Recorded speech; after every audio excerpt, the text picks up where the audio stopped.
Southampton was notably generous, but the sum seems extravagant even by this profligate standards.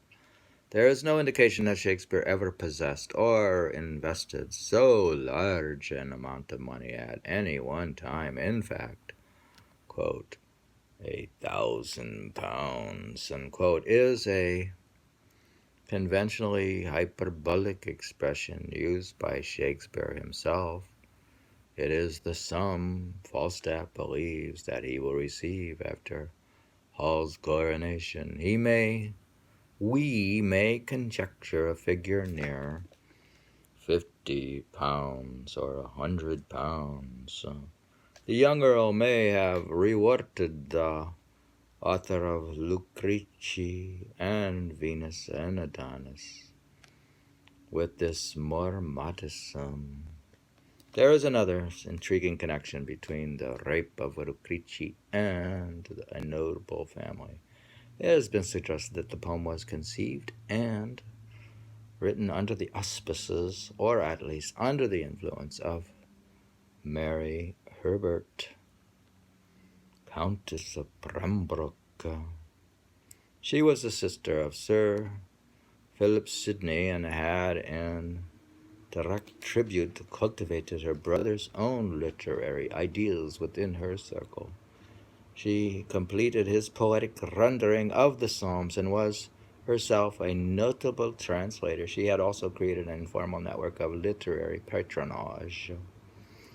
And under her direction, 3 neoclassical tragedies were written or translated from French. Mary Herbert herself translated one of them. Each of these tragedies concentrated upon the sufferings of noble heroines, among them Cleopatra and Cornelia, and in deference to Mary Herbert takes an almost feminist reading of women betrayed by a hostile male world. The Rape of Lucretia is very much part of this tradition. It is not otherwise clear why Shakespeare would have chosen such an apparently unpromising subject.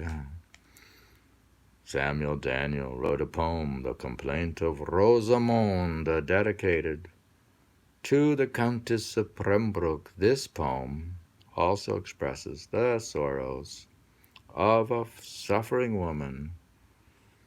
Shakespeare borrowed Daniel's rhyme royal standard from his own narrative. In the same fashion, the dramatic eloquence of Shakespeare's poem also aligns it with the neoclassical tragedies that were part of Mary Herbert's literary circle. So the connections are there. It should be recalled that Shakespeare was, for a period, a member of Pembroke's men, and it is known that Mary Herbert took a personal interest in the players. One of the actors named her as trustee in his will. The association lends further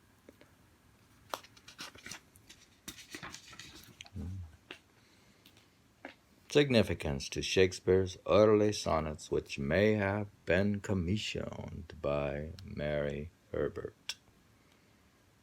The Rape of Lucretia itself was almost as popular in the reading public as the earlier Venus and Adonis. It was reissued in 6 separate editions during Shakespeare's lifetime and in 2 after his death.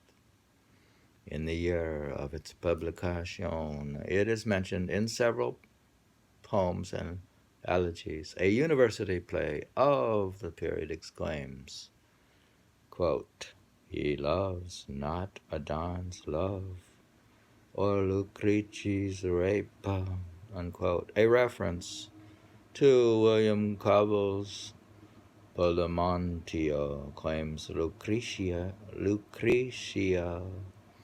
by sweet Shakespeare to be, quote, all praiseworthy, unquote, and an elegy on Lady Helen Branch of 1594 includes, among, quote, are greater poets. You that have writ of chaste Lucretia, the younger sort, take much delight in Shakespeare's Venus and Adonis.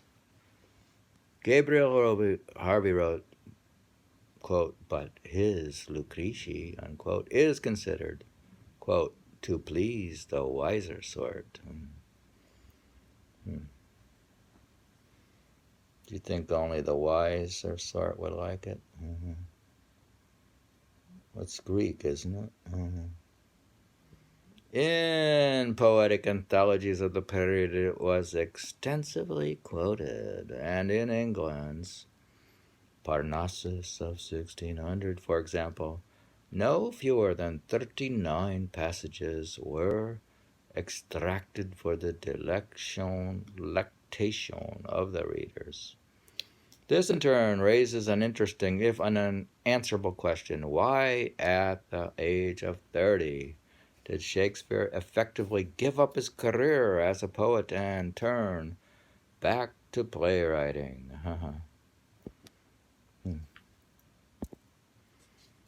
For the extensive comment and praise that he received for his two narrative poems, his future and fame as England's principal poet would seem to be assured in one essay on the English tongue. Written in 1595, he is placed in the same company as Chaucer and Spenser.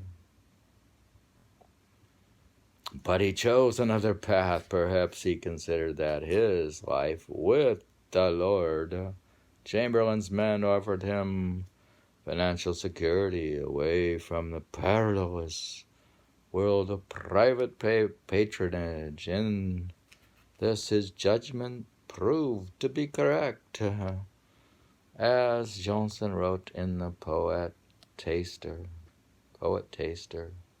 quote, name me a professed poet that his poetry did ever afford so much as a competency, unquote. Shakespeare wanted more than a, quote, competency, unquote. In any case, he loved the work of acting and playwriting at the heart of his own company. Otherwise, he would not have chosen to continue it. Yet the larger reason might reside in the promptings of his own genius. As instinct, judgment informed him that drama was his particular skill and particular specialty. Attention must also be paid to the urgency of his literary ambition and inventiveness. He had already excelled at stage comedy, at melodrama, and at history. What else might his genius take him? Where else might his genius take him? He knew well enough that he could write poetic narratives with ease and fluency, but the form did not challenge him in the same fundamental way as the newly emerging drama. As Don said in a private letter, quote, the Spanish proverb informs me that he is a fool who cannot make one sonnet, and he is mad which makes two. In other words, like he said, the Spanish proverb says for me that he is a fool who cannot make one sonnet, and he is mad which makes two. He may have found it just too easy. What's happened here? We lost the page. We found it too easy, which is perhaps why he carries his poetic efforts to excess, and why in Venus and Adonis he leaves poetic pathos with deliberate farce. Right? Why in Venus and Adonis he what? He interleaves lyrical pathos with deliberate farce. He was even then beginning a sonnet sequence that would test the medium to breaking point, but it was not enough. He could perhaps have settled for life as a gentleman poet, like Michael Drayton, but that also was not enough. Remember, your shirt says, "I am enough." We were reading from the very interesting Peter Ackroyd Shakespeare biography, chapter 41. What's that? That was chapter 41, I think. Doth rakish ravis like enchanting harmony. What do you think? Well, that's quite interesting. This writer is himself as the writer of the biography is a good writer. Do you think all that time he studied Shakespeare made him smarter? No. Mary Herbert. That's one of his muse types. What a thief he was. He's a thief. Yeah, well, remember, to be a poet is to be a thief in a way. He stole the whole thing. He stole everything. He stole everything. He stole from the Greeks, then he stole from other writers. He's called the colossal thief.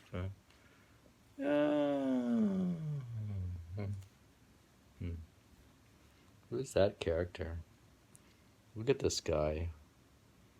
That's quite interesting face as Christopher Marlowe. He's got quite a face there. Let me see. Let me finish it here. That's Queen Elizabeth.